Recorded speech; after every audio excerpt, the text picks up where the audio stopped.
আপনারা কেমন আছেন? আশা করি আপনারা ভালোই রয়েছেন। আজকে খুবই একটা গুরুত্বপূর্ণ বিষয় নিয়ে আমি আলোচনা করতে চলেছি। যদি আপনারা আমার ইউটিউব চ্যানেল নতুন হয়ে থাকেন তো অবশ্যই চ্যানেলটাকে সাবস্ক্রাইব করবেন এবং এসএলএসটি সম্পর্কিত যে কোনো প্রশ্ন থাকলে অবশ্যই কমেন্ট বক্সে জানাবেন। আমি আমার সাধ্যমতো উত্তর দেওয়ার চেষ্টা করব। আজকে বিষয়টি হচ্ছে গিয়ে যে অনারেবল হাইকোর্ট যেটা 7ই জানুয়ারি 2026 সালে একটা অর্ডার দিয়েছিল যে যারা টেন্টেড ক্যান্ডিডেট 2016 সালের, অর্থাৎ 2016 সালে যারা টিচিং এবং নন টিচিং যে স্টাফরা ছিল, যাদের মধ্যে যারা টেন্টেড অর্থাৎ যারা 2 নম্বরিভাবে চাকরি পেয়েছে, তাদের নামটা প্রকাশিত করতে হবে অফিসিয়ালি ওয়েবসাইটে।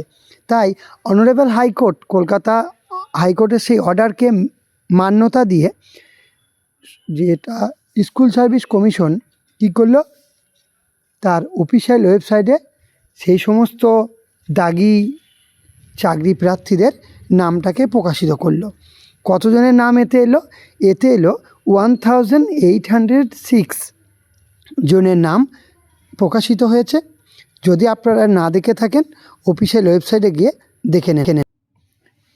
আমরা যখন অফিসিয়াল ওয়েবসাইটে যাচ্ছি তখন দেখতে পাচ্ছি যে অফিসিয়াল ওয়েবসাইটে দেখেন SL number, roll number, name, subject name, তার প্যারেন্টস নেম মানে পিতামাতার নাম এবং তার ডেট অফ বার্থ এবং রিমার্কস কী কারণের জন্য তিনি 2 নম্বরই রয়েছেন তার এই সংক্রান্ত কিন্তু 61 পেজ কিন্তু প্রকাশিত হয়েছে। আপনারা অফিসিয়াল ওয়েবসাইটে গিয়ে কিন্তু এটা ডাউনলোড করতে পারবেন। কতজন নাম দিয়েছে দেখুন, আমি সবটা তুলে ধরার চেষ্টা করছি ভিডিওতে। যেহেতু নামগুলো আমি দেখুন টোটালি নাম আছে লাস্টের দিকে এদিকে দেখতে পারবেন এইখানটাতে যে 1806 এতজনের নাম কিন্তু রয়েছে। তো এইখানে কিন্তু স্পেশালি এটা পিজিটি এবং টিজিটি অর্থাৎ পোস্ট গ্র্যাজুয়েট টিচার এবং গ্র্যাজুয়েট টিচার্স বোর্ডের নাম রয়েছে, আমরা এখানে দেখতে পাচ্ছি।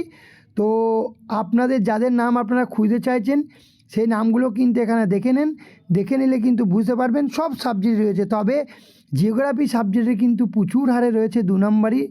এরা কিন্তু যারা টেন্টেড ক্যান্ডিডেট তারা কিন্তু নতুন করে কিন্তু আর আপনাদের ওই ইয়েতে কিন্তু ওই নিয়োগ প্রক্রিয়াতে কিন্তু অংশগ্রহণ করতে পারবে না। তাদের নাম যদি ওখানে থেকেও থাকে তারা কিন্তু ফাইনাল লিস্টে কিন্তু বাদ চলে যাবে। যাই হোক, সবার জন্য শুভকামনা রইল এবং যারা 2 নম্বরভাবে চাকরি পেয়েছিলেন তাদের জন্য হয়তো আজকে দুঃখের দিন। যাই হোক, তাদের প্রতিও সমবেদনা রইল। ভালো থাকবেন এবং